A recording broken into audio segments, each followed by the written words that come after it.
So, in the previous lecture, we proved Urysohn's lemma.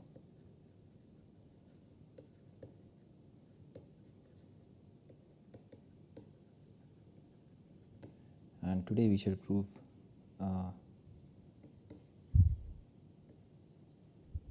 Tietze's extension theorem.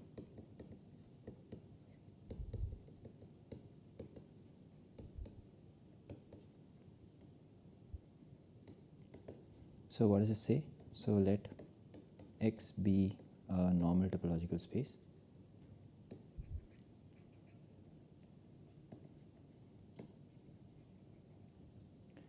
and let A contained in X be a closed subspace.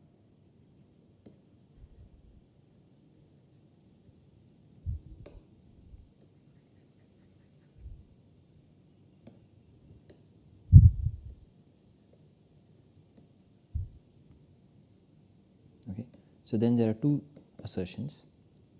So first, let f from A to minus R be a continuous function.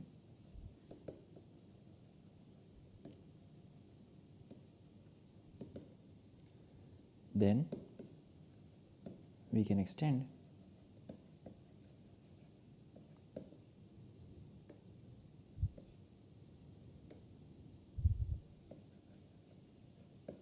f to a continuous function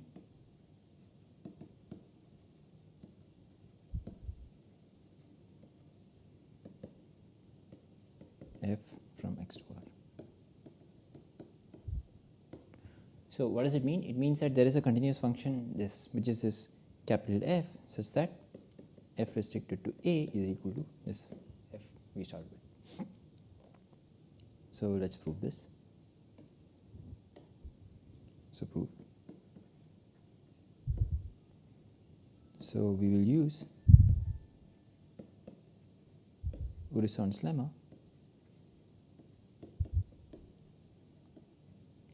to construct a sequence of continuous functions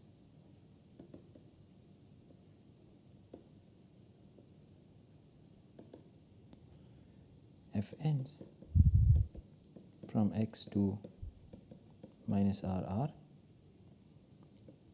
which are uniformly Cauchy.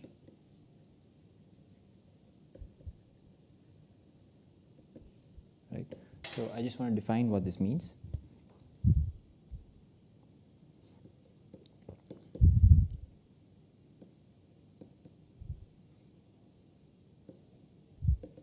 Right. For every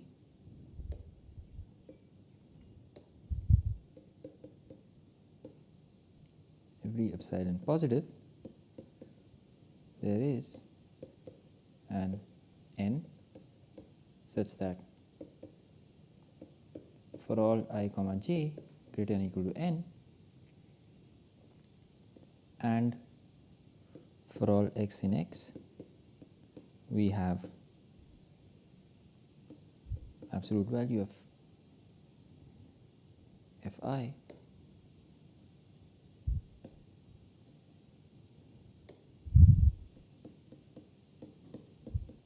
fj of x is strictly less than epsilon.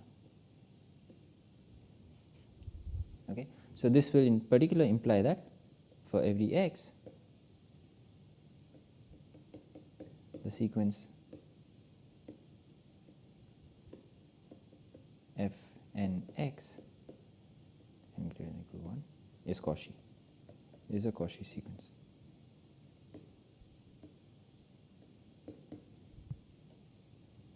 Okay.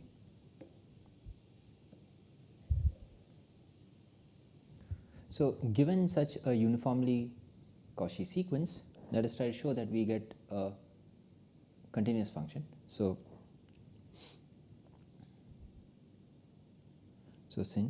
lemma.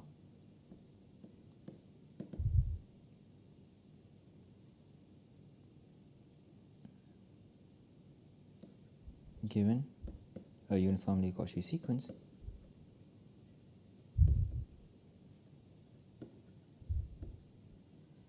of functions on X, we get a function f from x to minus r, and this f is continuous.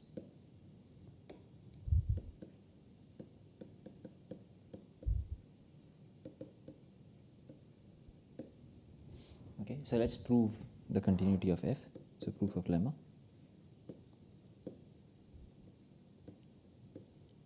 Right. So it's clear how we get this function f. So for each x,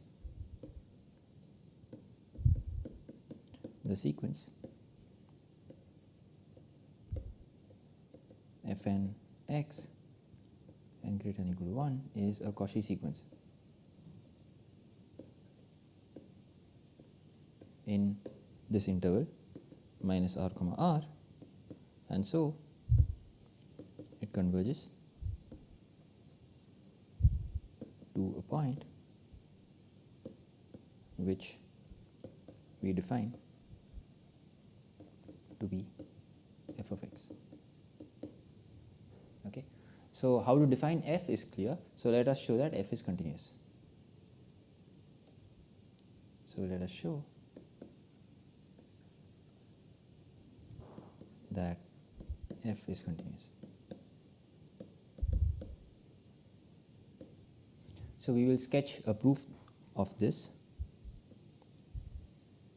So let's say f of x is somewhere over here, and let's take epsilon neighborhood of f of x, and we need to show that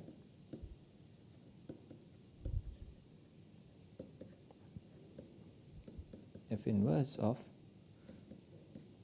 the ball around f of x of radius epsilon is open in x. Right. So let's choose y in this open neighborhood.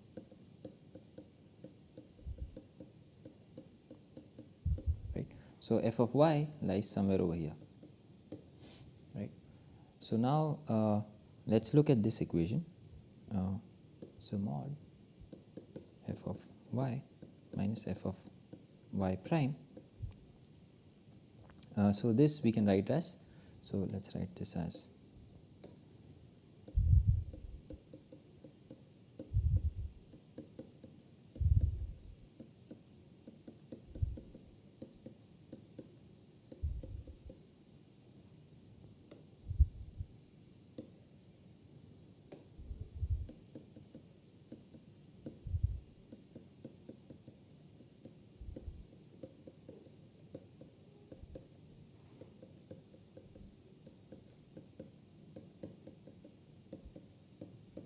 right, and this is less than or equal to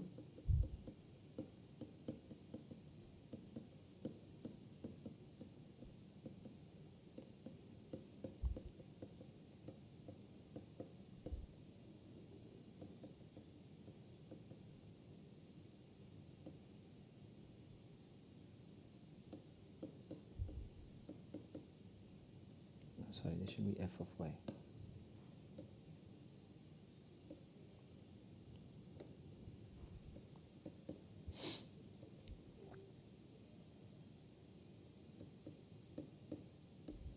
Okay, so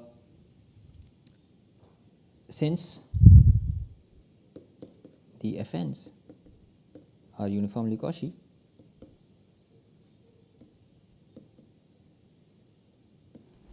if n is very large, then f of t minus fn t is, let's say, less than delta by 3 for all t in x, right? So this will imply that for n large, this f of y minus f of y prime is going to be less than or equal to, so this quantity and this quantity are going to be less than delta by 3, right? So this is going to be 2 delta by 3 plus mod of fn y minus fn y prime.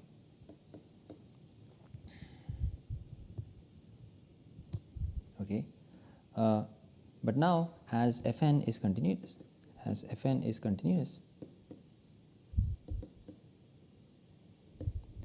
there exists a small neighborhood around y, so let's say w, such that for all y prime in w, fn y minus fn y prime is also strictly less than delta by 3, right? So this will imply that for all y prime in w, we have absolute value of f of y minus f of y prime is less than or equal to delta by 3.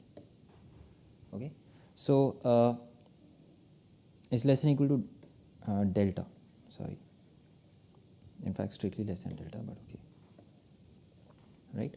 So now if we choose delta appropriately, then this will imply that, so if we choose deltas very small such that the delta neighborhood of f of y is completely contained inside this epsilon neighborhood of x, so this will imply that for all y prime in w, we have y prime is contained in this b f of x. So first is contained in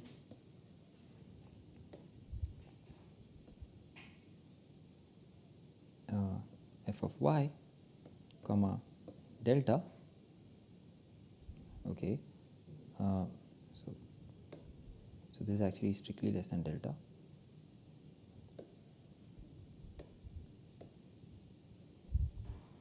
which is contained in b f of x comma epsilon, right? So this implies that so this, what we have proved is, if y belongs to f inverse of this open set, then there exists an open set w containing y such that w is completely contained inside f inverse of b f of x epsilon. Yeah, so this implies that f is continuous. So this proves the lemma.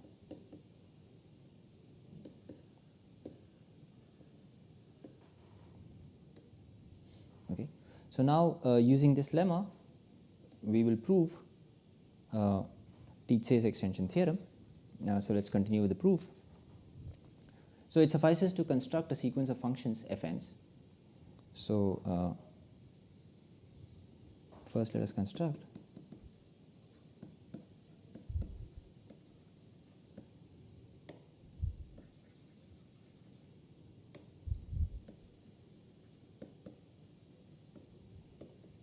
f1 from x to minus r comma r, right? So for this we divide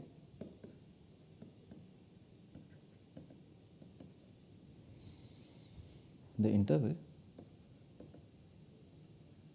into 3 parts, right? So this is minus r, this is minus r by 3, this is 0, this is r by 3, and this is plus r. Okay, so we call this I1r, this part is called I1r, this part is called I2r, and this part is called I3r. So I1R is defined to be minus R comma minus R by 3, and I2R is defined to be minus R by 3 comma R by 3, and I3R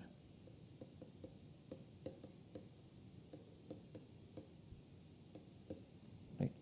So then this minus R comma R is the union of is I1 right, is the union of these three.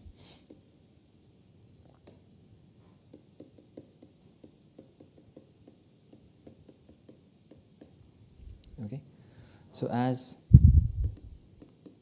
this I1R and I3R are disjoint, it follows that F inverse of these two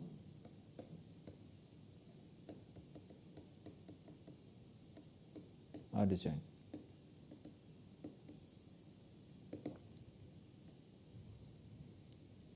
Right. So disjoint closed subsets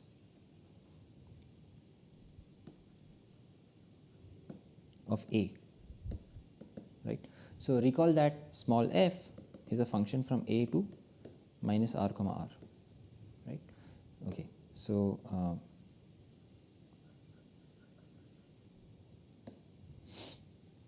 okay. So by Urysohn's lemma,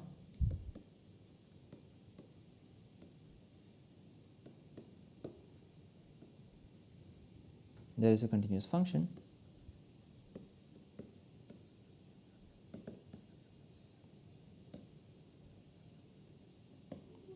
g from x to minus R by 3 comma R by 3 such that g of f inverse of this I1R is equal to minus R by 3, and g of f inverse of I3R is equal to R by 3.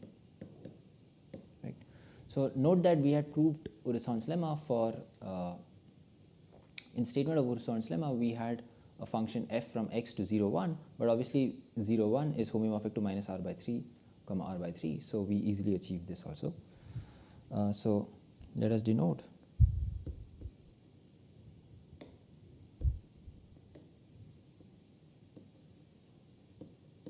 the restriction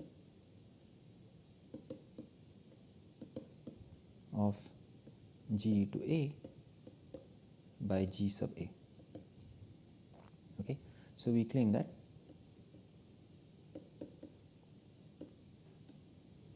the supremum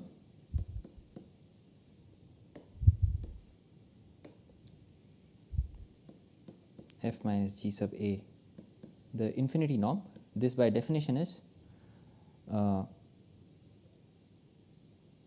supremum A in A f of A minus G A of A. We claim this is less than or equal to 2R by 3. So let us check this. Right. So suppose x is in f inverse of I1R, right? So then, suppose A, then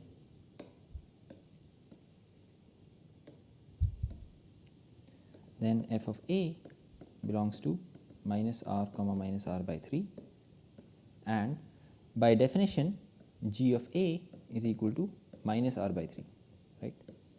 So G of A is this value minus R by 3, and f of A lies somewhere over here. So obviously the difference between these two is less than or equal to 2R by 3, so it's okay in this case, right? Similarly, if x A is in f inverse of I3R, then f of A belongs to R by 3 comma R, and G of A is equal to R by 3, right? So it's okay in this case also, right? Finally, if A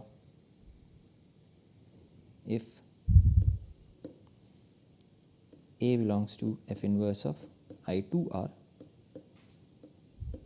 then f of A belongs to minus r by 3 comma r by 3, right? And of course g of a is also in this interval. So we are okay in this case also, right? So this proves this claim that this happens. Okay. So now let us define f1. We define from a to minus 2r by 3 comma 2r by 3 is defined as f1 of a is equal to f of a minus g of a, right? So we have just checked that this f1 is this makes sense. It's a map from a to minus 2r by 3 to 2r by 3. Okay, so we repeat the above process. So using f1 we construct a g2, right? So if this was g1, right? So we repeat the above process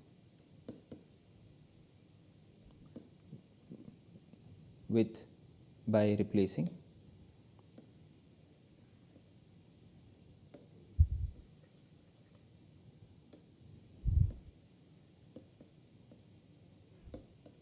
f with f1 to get g2, right? So in other words, we would have proved that this infinity norm of f1 minus g2 is going to be less than g2, let's say g2 restricted to a is going to be less than or equal to 2 by 3 into 2r by 3.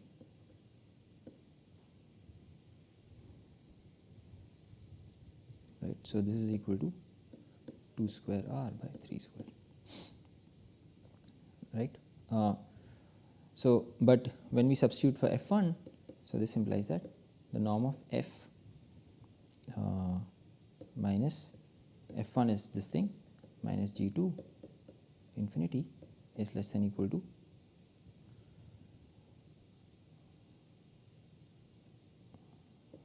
2 square r by 3 square. Okay, so we go on as we proceed like this. So at each stage we get a gi from x to minus 2i minus 1 r by 3i comma 2i minus 1 r by 3i, right? This interval such that when we look at this norm g1 minus g2 minus gn, this norm is less than or equal to 2 to the n r by 3 to the n. Okay. So we construct this sequence of functions gi which have this property, right? And so this is on a. We are taking the restriction of all these gi's to a. Okay, so let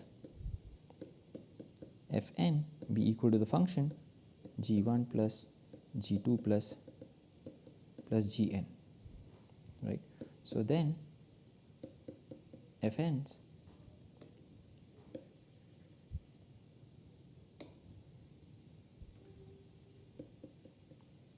is a function from x to minus r comma r, right? And it is easily checked that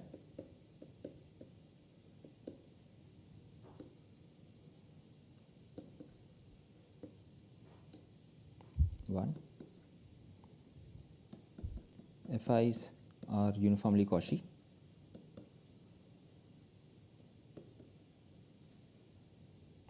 Two, on A, fi's converge to f pointwise, right? So this obviously follows from this. So using the lemma on uniformly Cauchy sequence, we get that the fn's converge to a continuous function f continuous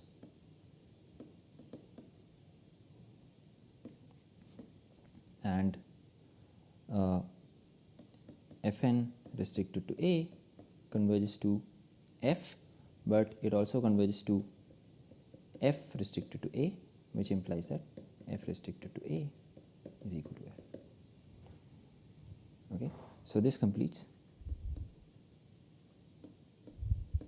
the proof of part 1. Right. So given a function, given a continuous function,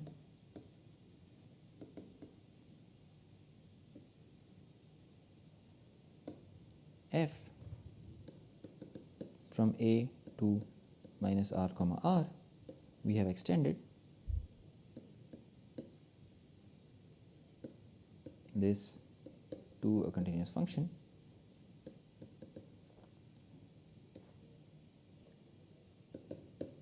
f from x to minus r comma r. Okay. Next, let us prove the second part of the theorem. So let us prove the second part. So we are given a continuous function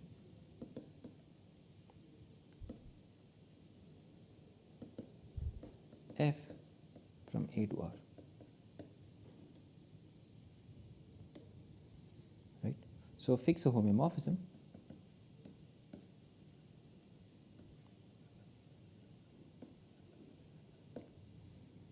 phi from r to minus 1 comma 1, right, and define f tilde to be the composite f, and then we apply this homeomorphism phi, right. So then, so f tilde is defined to be phi compose f, right. So as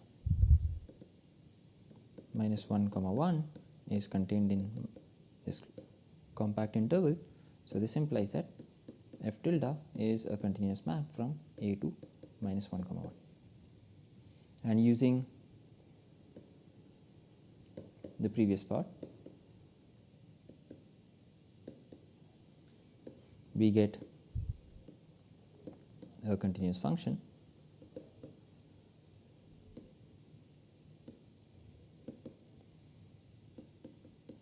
capital F tilde from minus 1 to 1 such that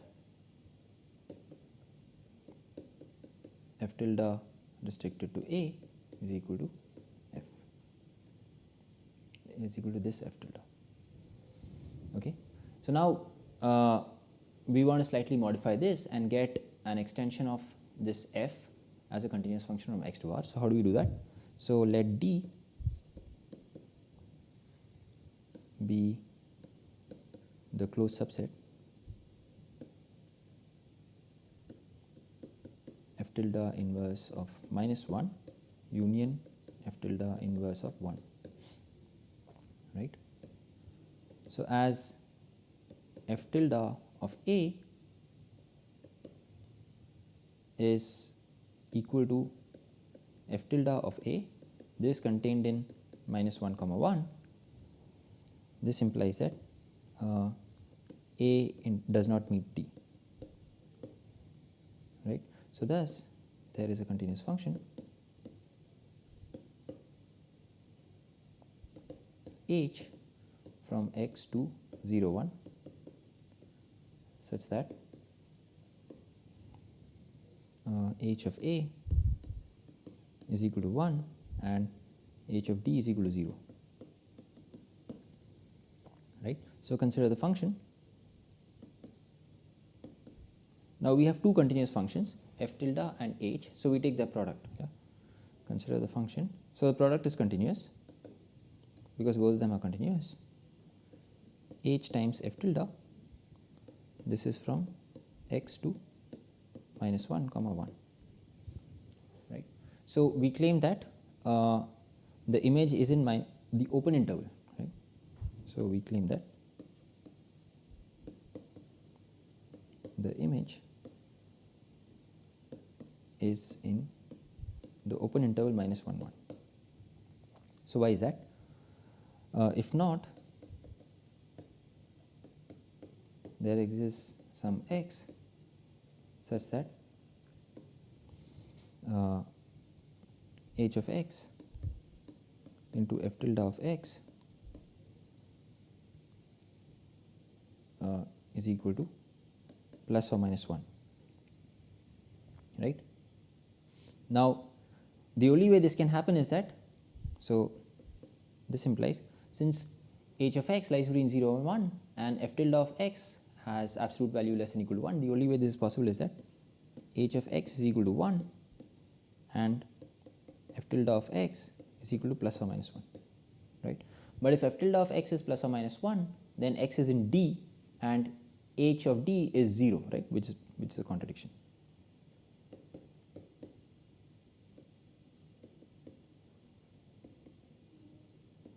Right, as f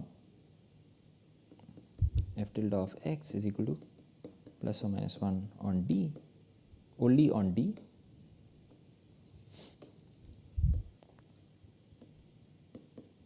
and h of D is equal to 0, right. So therefore the image lands inside this open interval, right. So we let f be equal to h times f tilde, right. So then f is a continuous function from x to minus 1 comma 1, right, and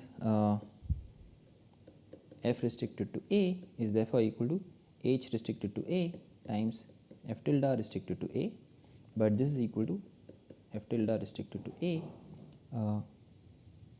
which is equal to small f tilde, right. So thus, so we have f from x to minus 1 comma 1, and we compose it with phi inverse to r, right. So let's see what we get. So phi inverse compose f is from x to r, right, and phi inverse compose f restricted to a is equal to phi inverse compose f restricted to a, this is equal to phi inverse compose f tilde, but note that f tilde was equal to phi compose f, this is simply equal to f, right. So thus phi inverse compose f is the required extension.